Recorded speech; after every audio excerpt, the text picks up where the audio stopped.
Ya, kalau kita membaca surat keputusan KPU nomor 67 tahun 2023 ya tentang perekrutan ad hoc ya, karena KPPS ini kan bagian dari ad hoc petugas penyelenggara pemilu terkait dengan persyaratan kesehatan bagi calon KPPS. Memang disebutkan beberapa dokumen ya, seperti disebutkan harus ada surat keterangan sehat yang dikeluarkan oleh rumah sakit, klinik maupun puskesmas,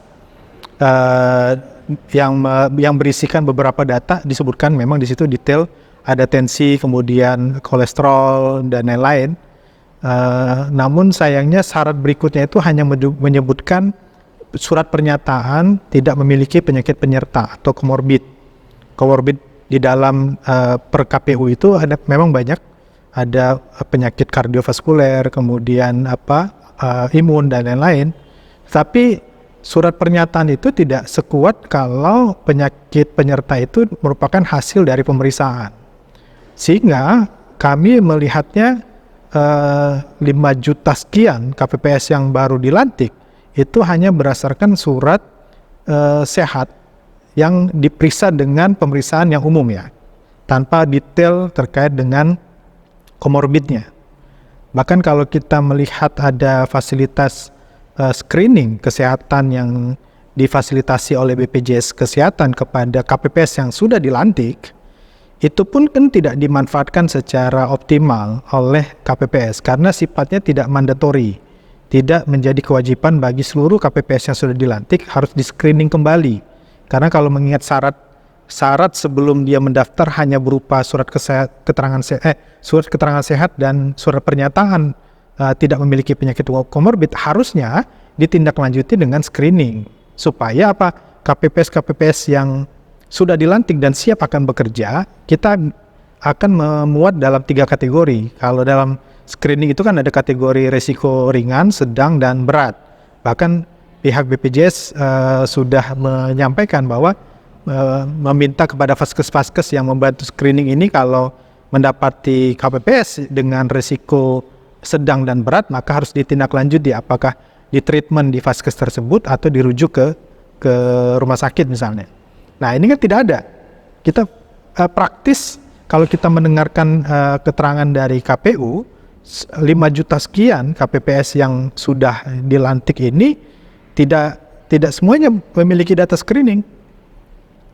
Jadi seolah-olah kita menganggapnya bahwa 5 juta sekian KPPS ini kondisinya sehat karena berdasarkan surat persyaratan pada saat dia mendaftar gitu.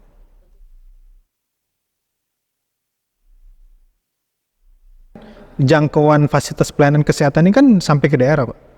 Jadi ada puskesmas di daerah dan puskesmas ini di bawah koordinasi Dinas Kesehatan. Makanya kami MHKI sangat menyarankan ini harusnya Dinas Kesehatan juga dilibatkan secara aktif dalam melakukan pengawasan dan screening bagi petugas-petugas KPPS di daerah-daerah, ya kan? Karena kalau tidak dilakukan itu, maka resiko terhadap KPPS yang mungkin kondisi penyakitnya sedang dan berat atau bahkan mengidap penyakit komorbid, ini kan sulit terpantau. Sedangkan beban kerjanya sama. 5 juta sekian KPPS ini kan beban kerja sama. Saat ini KPU daerah atau PPK daerah kecamatan tidak membedakan KPPS di kelurahan itu beban kerjanya berbeda antara yang resiko ringan, sedang, dan berat. Tidak ada, karena di pandangan PPK kecamatan semua KPPS sehat karena tidak dilakukan screening gitu. Berbeda kalau PPK mendapatkan data hasil screening, oh ternyata ada sekian KPPS resiko tinggi misalnya, sehingga beban kerjanya jangan terlalu berat dibandingkan KPPS yang lain misalnya ya. Tapi ini pun kan akan jadi polemik ya. Jadi polemiknya apa? Karena dia sudah lolos sebagai KPPS. Nah, oleh karena itu memang edukasi terhadap KPPS terkait dengan kesehatan dirinya itu menjadi penting. Jadi kalau dia berdasarkan asesmen dirinya Anda punya penyakit komorbid misalnya, walaupun dia menyatakan tidak memiliki penyakit komorbid, karena kan tidak ada instrumen untuk memastikan pernyataan itu benar kan? Karena tidak dilakukan cross check pemeriksaan klinis gitu terhadap KPPS. Jadi seleksi calon KPPS hanya berdasarkan surat pernyataan gitu loh. Jadi bisa dipastikan, bahkan kami sangat meyakini bahwa adalah KPPS yang sudah dilantik itu punya penyakit komorbid misalnya. Nah ini yang perlu dijaga.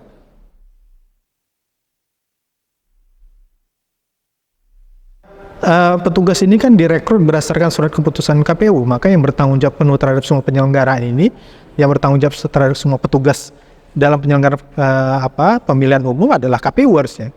Oleh karena itu KPU sendiri perlu disupport oleh suprastruktur, dalam hal ini Presiden. Makanya Presiden kan mengeluarkan instruksi Presiden di tahun 2021 menginstruksikan agar kepala daerah, gubernur, bupati, wali kota harus mengalokasikan anggaran agar semua petugas penyelenggara pemilu itu di-cover dengan BPJS Kesehatan maupun BPJS Ketenagakerjaan. Itu sudah jadi instruksi Presiden.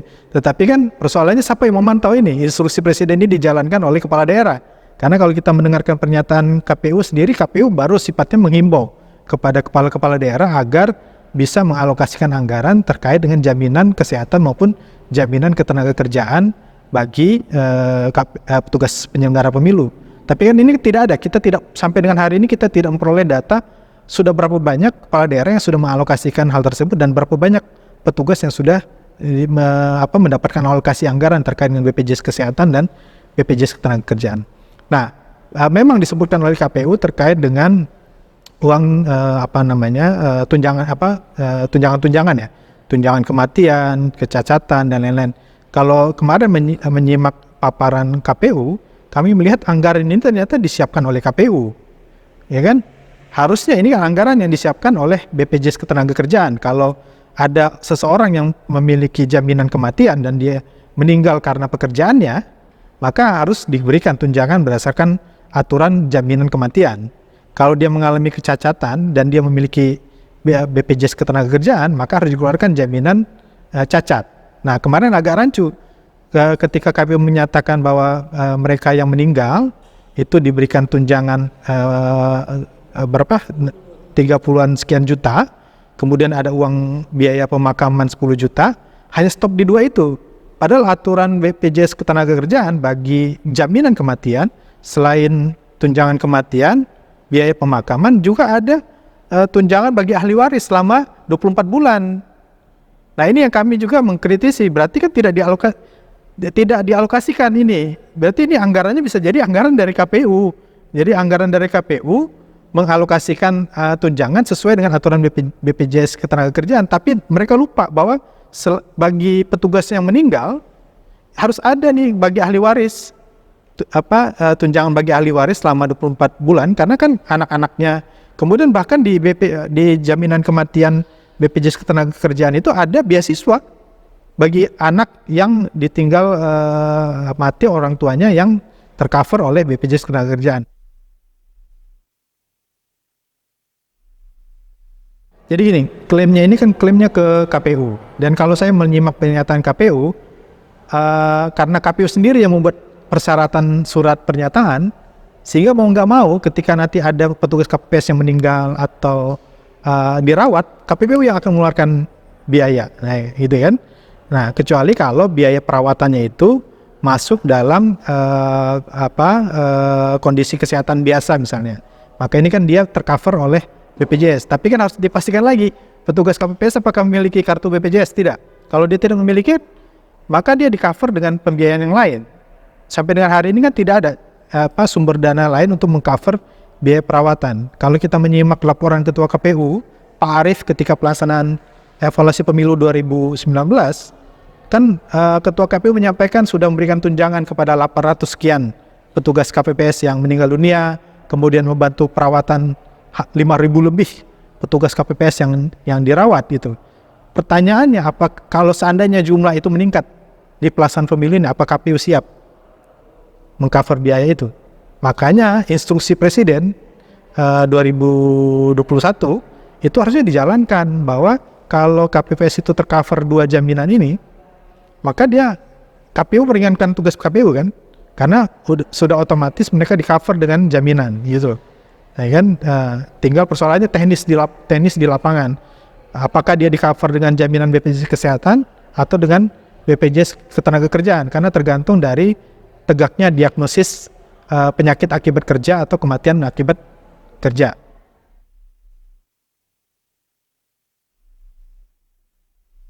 yang terpenting sekarang ini adalah langkah-langkah preventif mencegah kejadian yang tidak diinginkan. Kejadian yang tidak diinginkan itu bisa jadi adalah kematian atau penyakit akibat beban kerja petugas yang terlalu berat sehingga menyebabkan mereka harus dirawat atau bahkan mungkin meninggal dunia atau mengalami kecacatan karena tugas-tugas itu. Karena tadi yang saya sampaikan 5 juta sekian petugas yang baru dilantik ini dianggap oleh KPU ini sehat semua, ya kan? Karena sudah lolos persyaratan calon KPPS, ya kan? Tanpa adanya mandatory screening untuk membedakan mana yang kategori sedang atau berat. Nah, tentunya karena dianggap sehat semua, maka beban kerjanya pasti sama, beban kerjanya. Nah, jadi memang langkah preventifnya adalah pertama harus edukasi dulu kepada seluruh KPPS terkait dengan mekanisme dan pola kerja sehingga penyakit-penyakit akibat kerja yang bisa mendatangkan permasalahan kesehatan bagi petugas itu bisa dihindari. Nah, itu pun harus diketahui tidak hanya oleh petugas KPPS tapi juga oleh PPK, karena kan KPPS kan di bawah PPK yang memantau langsung di setiap kecamatan gitu loh. Jangan sampai justru ini sifatnya instruksi top down. Jadi KPU pusat meminta seluruh KPU daerah agar pelaksanaan bisa berjalan lancar sesuai dengan target waktu. Kemudian KPU daerah memerintahkan kepada PPK, PPK memerintahkan kepada KPS, semuanya dalam instruksi perintah komando kan? Itu loh, tanpa mengindahkan kondisi teman-teman di lapangan. Itu loh. Dan beberapa informasi kami dapatkan seperti itu. Sudah ada yang jatuh sakit di beberapa KPPS karena beban kerja kan? Beban kerja yang cukup berat menjelang pelaksanaan pemilu nanti gitu.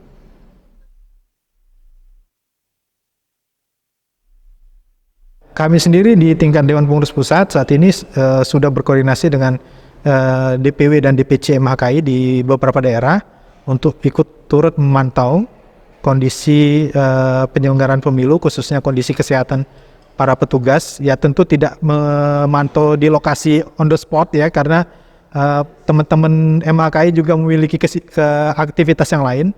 Tapi paling tidak membuka ruang koordinasi dan komunikasi teman-teman MHKI khususnya kepada Dinas Kesehatan, karena leading sektor pelayanan kesehatan di daerah adalah Dinas Kesehatan. Dinas Kesehatan yang harus mampu memantau kondisi kesehatan warga di daerah tersebut, terutama pada saat penyelenggaraan pemilu gitu ya. Karena kami mengingat juga jumlah DPW kami juga saat ini belum di semua daerah. Jadi saat ini di tingkat DPP kami berkoordinasi dengan Adinkes, Asosiasi Dinas Kesehatan.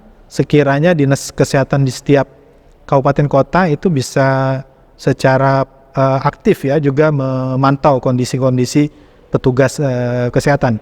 Kami sebenarnya ingin menyarankan ada semacam pemeriksaan periodik sebenarnya, karena ini kan waktunya 1 bulan masa kerja KPPS.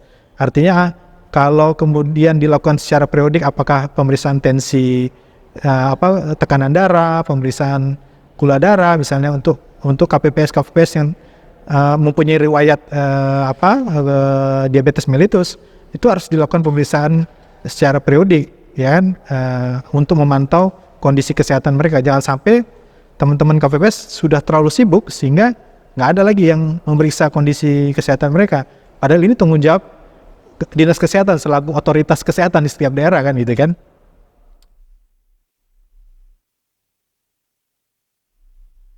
Ya seharusnya memang KPPS melakukan self assessment ya. Jangan juga gara-gara diiming-imingi dengan gaji. Sekarang kan lagi ramai di viral di sosmed ya, KPPS sekarang jadi idaman mertua kan gitu kan. Itu jangan sampai gara-gara gaji 1 juta ya kalau tidak salah anggota KPPS, kemudian dia lupa dengan kondisi kesehatannya gitu. Seolah-olah kalau dia sakit bisa tercover dengan gajinya dia gitu kan. Kalau sakitnya cuma flu pilek ya mungkin Anda bisa berobat atau beli obat di apotek atau di warung misalnya. Tapi kalau misalnya harus dirawat dan mengalami kondisi penyakit yang harus ada tindakan lebih lanjut, ini kan perlu biaya yang besar.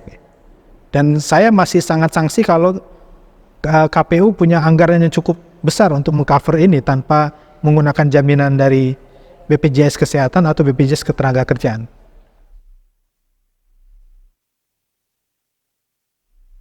Dinas Kesehatan punya langkah-langkah mitigasi kan, dan itu dalam kondisi yang se-urgent apapun itu harusnya sudah bisa dilakukan. ya. Apalagi kalau koordinasi KPU dan Dinas Kesehatan sudah pernah terjalin sebelumnya, kan tinggal ditindaklanjutkan. Nah, kecuali kalau memang belum terjalin sama sekali, maka Dinas Kesehatan harus proaktif, gitu loh. Karena saya berpikiran begini, kalaupun misalnya mudah-mudahan tidak ada korban, tapi kalaupun terjadi korban misalnya, apakah meninggal atau dirawat, selain KPU tetap Dinas Kesehatan akan dimintain keterangan juga, ya kan? Sejauh mana Dinas Kesehatan melakukan koordinasi terkait dengan petugas-petugas yang misalnya membutuhkan penanganan lebih lanjut ke rumah sakit, bagaimana rujukannya, bagaimana peran puskesmas di daerah setempat terkait dengan merujuk petugas KPPS yang harus dirawat di rumah sakit. Ini kan di bawah kendali Dinas Kesehatan. Karena kan di setiap kecamatan ada puskesmas.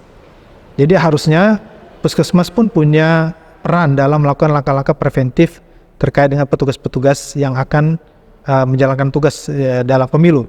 Tapi tentunya kan mungkin setiap TPS bebannya berbeda-beda karena menyangkut terkait dengan jumlah penduduk juga setiap TPS. Ya. Tentu yang akan jadi berat kalau jumlah penduduk di satu TPS yang banyak, dia harus menyiapkan semua instrumen-instrumen pemilihan mulai dari kertas suara, kemudian kotak suara, TPS, dan lain-lain itu kan harus disiapkan oleh petugas-petugas. Ini yang mungkin jadi berat nantinya.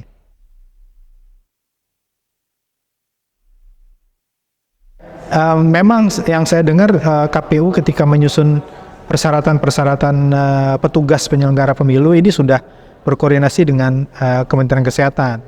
Tetapi seyogjanya memang melibatkan stakeholder yang lain. Nah, kalau melihat kemarin Adinkes, pernyataan Adinkes, sepertinya Adinkes pun tidak dilibatkan dalam penyusunan persyaratan-persyaratan kesehatan ini gitu ya. Termasuk koordinasi menjelang dan pada saat menjelang pelaksanaan dan pasca pelaksanaan pemilu itu pun saya rasa Adinkes tidak dilibatkan. Padahal yang tahu persis tentang kondisi di setiap daerah itu adalah Dinas Kesehatan. Ya, Kementerian Kesehatan memang otoritas kesehatan secara nasional, tetapi kan Kementerian Kesehatan tidak tahu persis bagaimana kondisi di setiap daerah. Jadi harusnya memang mengundanglah stakeholder seperti Adinkes, kemudian bahkan organisasi profesi di setiap daerah pun harus diundang. Kita berkaca dari pandemi lah. Ya, bagaimana kita melawan pandemi menggandeng semua stakeholder. Nah, saya rasa sama dengan pemilu. Pemilu ini kan pesta demokrasi yang cukup masif ya, cukup besar ya. Dia melibatkan banyak orang gitu kan dengan beban kerja yang cukup berat ya. Mungkin kita bisa samakan beban kerjanya KPPS sama seperti dokter dan perawat ketika masa pandemi gitu kan. Jadi bisa kerja yang harusnya sip-sipan karena kondisi mendesak harus kerja dengan jangka waktu yang cukup lama itu sehingga terjadi burnout kan, kelelahan yang cukup berat. Nah, harusnya ini melibatkan stakeholder. Ada Dinas Kesehatan, ada organisasi profesi gitu ya. Bahkan mungkin pihak-pihak komponen masyarakat yang lain pun bisa dilibatkan. Tidak hanya pada saat pelaksanaan, dilibatkan dari awal pada saat penyusunan regulasi, kemudian persiapan teknis, kemudian pada saat pelaksanaan dan pasca pelaksanaan.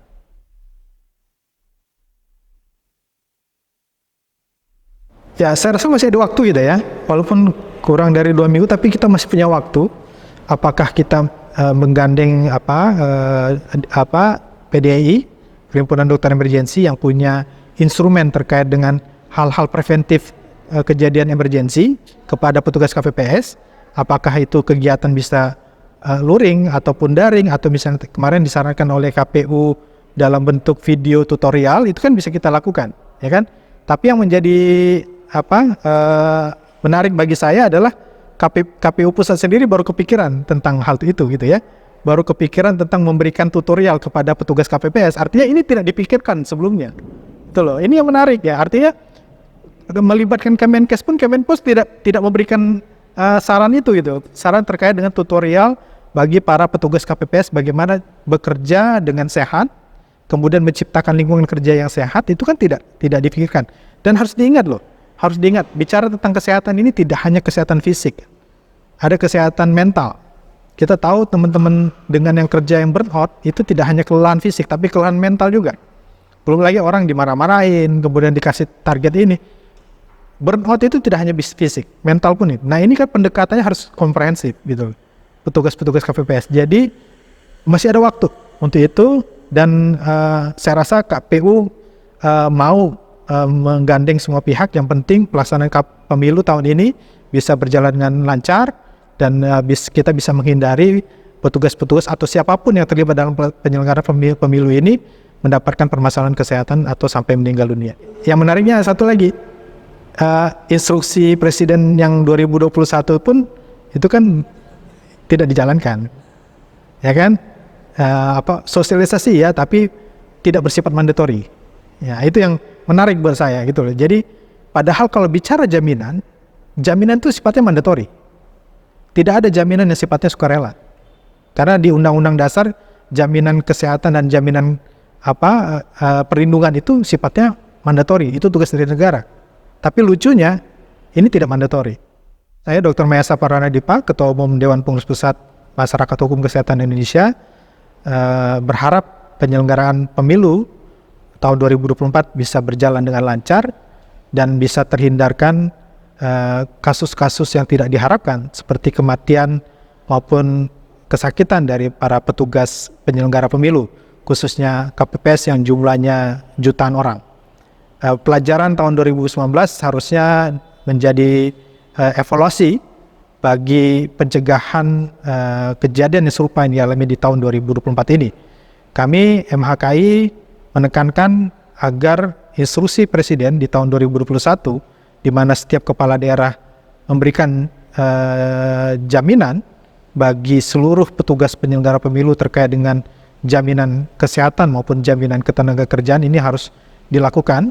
Tetapi yang terpenting adalah preventif agar mekanisme kerja dan beban kerja para petugas penyelenggara pemilu yang memiliki kategori ringan maupun sedang ini bisa diperlakukan dengan sangat baik atau mendapatkan perhatian serius sehingga bisa dicegah mengalami kondisi perburukan kesehatan. Nah, yang terpenting adalah para stakeholder di setiap daerah, dinas kesehatan maupun organisasi profesi bisa dilibatkan secara aktif untuk turut memantau kondisi petugas penyelenggara pemilu agar kesehatannya bisa dilakukan pantauan secara periodik dan bisa dilakukan tindakan jika terjadi sesuatu yang tidak diharapkan. Sukseskan pemilu 2024, jaga kesehatan selalu.